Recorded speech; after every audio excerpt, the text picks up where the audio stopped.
स्वागत है एक बार आपका फिर से एसपी क्लासेस में। मैं हूं विजय कुमार और आज का हमारा टॉपिक है गोलीय पृष्ठ पर प्रकाश का परावर्तन।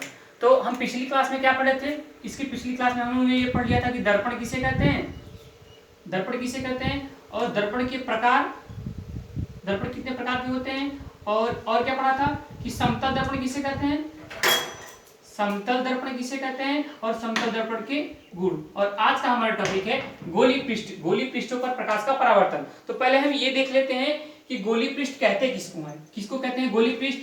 यदि किसी कांच के खोखले गोले को काट कर, जैसे कांच का कोई खोखला गोला ले लें, यदि किसी कांच के खोखले गोले को काट कर उसके एक पृष्ठ पर किसकी कलई, चांदी की पॉलिश या फिर कलई, चांदी की पॉलिश कर दें या फिर कलई कर दें, तो प्राप्त दर्पण गोलीय दर्पण कहलाता है। तो देखिए पहले देख लेते हैं कि कैसे कैसे होता है। तो मान लीजिए कि कोई गोलीय कांच का खोखला गोला है, ये गोला सा है, ये कांच का खोखला गोला है और इसको काट दिया जाए, काट दिया, अगर हम इसको काट देंगे तो ये कैसा हो जाएगा, यहां से काट देंगे तो ये इस टाइप में हमें मिलेगा। मतलब एक इस टाइप में ऐसे इधर हो गया और एक ऐसा हो गया। तो या फिर हम इस पृष्ठ को कलई कर दें, इसके अंदर वाले भाग को कलई कर दें या फिर चांदी की पॉलिशिंग कर दें, इस पृष्ठ को, इसके अंदर वाले भाग को अगर हम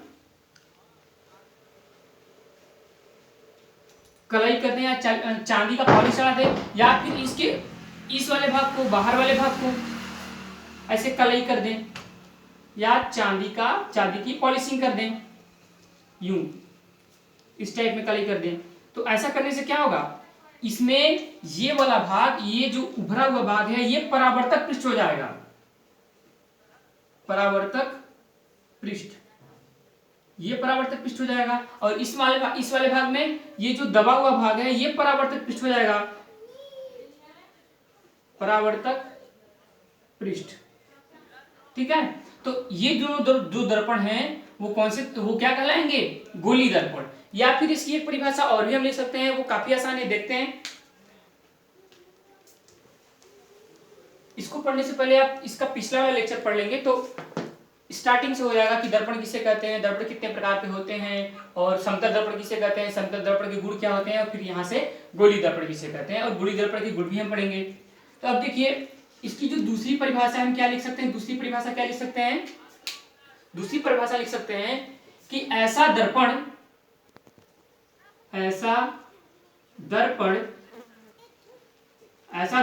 जिसका परावर्तक पृष्ठ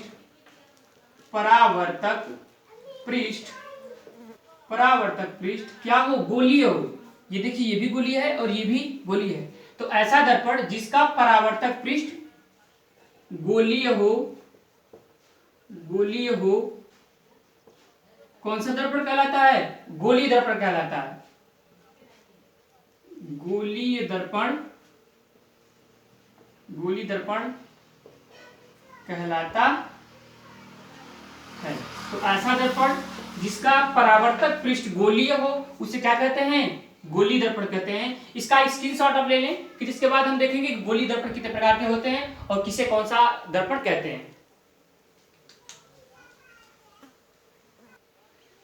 चलिए अब देखते हैं गोलीय दर्पण के प्रकार। गोलीय दर्पण कितने प्रकार के होते हैं, दो प्रकार के। कौन कौन से, अवतल दर्पण और उत्तल दर्पण। तो अवतल दर्पण किसे कहते हैं, वह गोलीय दर्पण जिसका परावर्तक पृष्ठ अंदर की ओर दबा हो, अवतल दर्पण कहलाता है। और उत्तल दर्पण किसे कहते हैं, वह गोलीय दर्पण जिसका परावर्तक पृष्ठ बाहर की ओर उभरा हो, उसे क्या कहते हैं, उत्तल दर्पण कहते हैं, या उसे वह उत्तल दर्पण कहलाता है। अब ये देखिए कैसा ये दर्पण होगा, मान लीजिए ये कोई गोला है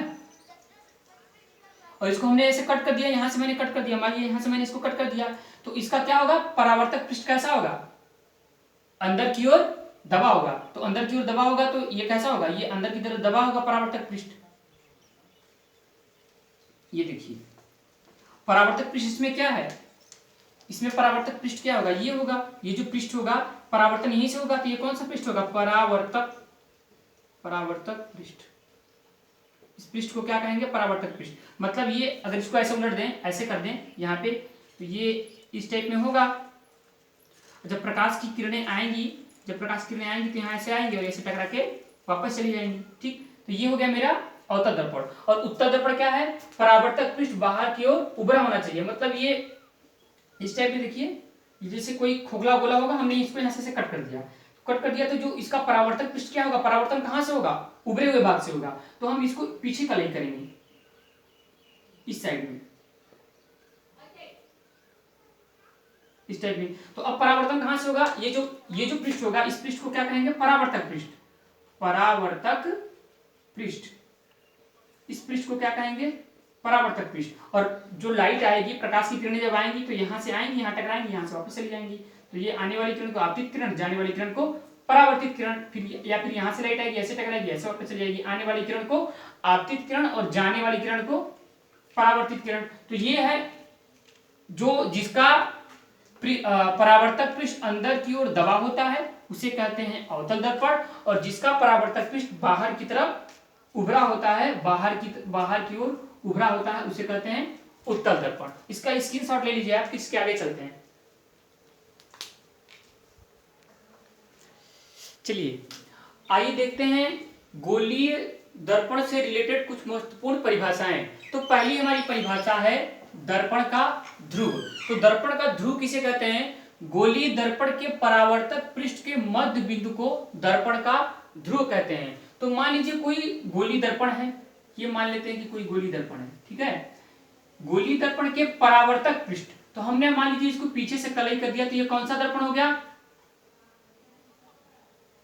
कौन सा दर्पण हो गया? ये अवतल दर्पण। बिल्कुल, ये अवतल दर्पण हमारा तैयार हो गया। हमने कलई कर दिया या फिर चांदी की पॉलिश चढ़ा दी, तो ये क्या हो गया? हमारा अवतल दर्पण हो गया। अब देखिए, अवतल दर्पण या फिर किसी भी दर्पण के परावर्तक पृष्ठ के मध्य बिंदु को, तो मान लीजिए यहां से यहां तक की लंबाई इसकी जितनी भी हो, उसके मध्य बिंदु को हम यहां लेंगे, इसका मध्य बिंदु। तो ये मध्य बिंदु क्या कहलाएगा? ध्रुव कहलाएगा, दर्पण का ध्रुव कहलाएगा। तो यही तो परिभाषा कह रहा है कि गोलीय दर्पण के परावर्तक पृष्ठ के मध्य बिंदु को दर्पण का ध्रुव कहते हैं।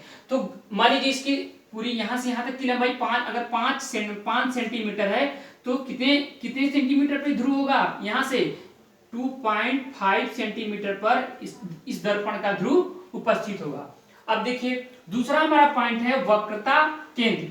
तो वक्रता केंद्र की परिभाषा क्या है? गोलीय दर्पण का परावर्तक पृष्ठ जिस खोखले गोले का भाग होता है उसे दर्पण का वक्रता केंद्र कहते हैं। गोलीय दर्पण का परावर्तक पृष्ठ जिस खोखले गोले का भाग होता है उसके केंद्र को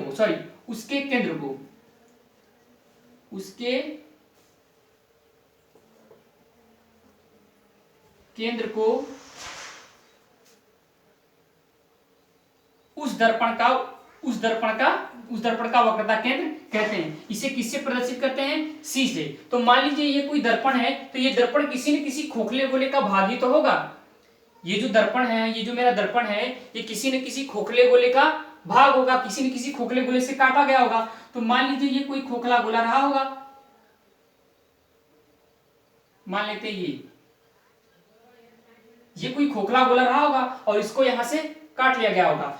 तो गोलीय दर्पण का परावर्तक पृष्ठ जिस खोखले गोले का भाग होता है उसके केंद्र को उस दर्पण का वक्रता केंद्र कहते हैं। तो ये जो मतलब गोलीय दर्पण है, ये किसी न किसी खोखले गोले का भाग है। तो इसका जो केंद्र होगा, यहाँ पर जो केंद्र होगा, इस खोखले गोले का कोई ना कोई केंद्र होगा, उसके केंद्र को क्या कहेंगे? वक्रता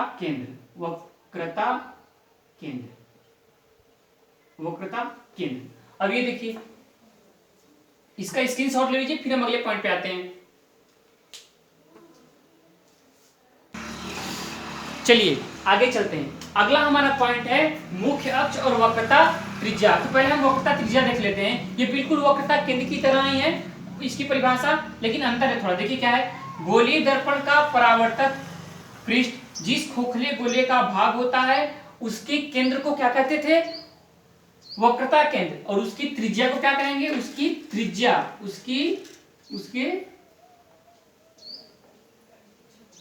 त्रिज्या को उस दर्पण का वक्रता त्रिज्या कहते हैं। वक्रता त्रिज्या कहते हैं। और इसे किससे प्रदर्शित करते हैं? आर से प्रदर्शित जबकि वक्रता केंद्र को सी से प्रदर्शित करते थे। तो जो हमारा पूरा जिस खोखले गोले का भाग होगा उसकी जो त्रिज्या होगी, जो मेरा दर्पण जिस खोखले गोले का भाग होगा उसकी जो त्रिज्या होगी वो क्या कहलाएगी? वक्रता त्रिज्या। तो यहां से लेके यहां तक के बीच की दूरी को क्या कहेंगे? वक्रता त्रिज्या। वक्रता त्रिज्या कहेंगे। अब देखिए मेरा अगला जो पॉइंट है ये है मुख्य अक्ष। तो मुख्य अक्ष किसे कहते हैं? गोली दर्पण के ध्रुव P तथा वक्रता केंद्र C को मिलाने वाली रेखा को क्या कहते हैं? मुख्य अक्ष कहते हैं। मतलब कि यहां से यहां तक के बीच की दूरी तो क्या कहलाएगी? वक्रता त्रिज्या कहलाएगी। लेकिन इसको जो मिलाने वाली रेखा होगी उस रेखा को क्या कहेंगे? पूरा क्या कहेंगे? इसको मुख्य अक्ष कहेंगे। क्या कहेंगे? मुख्य अक्ष। ये क्लियर हुआ कि वक्रता केंद्र किसे कहते हैं, वक्रता त्रिज्या किसे कहते हैं, मुख्य अक्ष किसे कहते हैं और ध्रुव किसे कहते हैं। तो इसका आप स्क्रीनशॉट ले लीजिए ये दोनों परिभाषाओं का।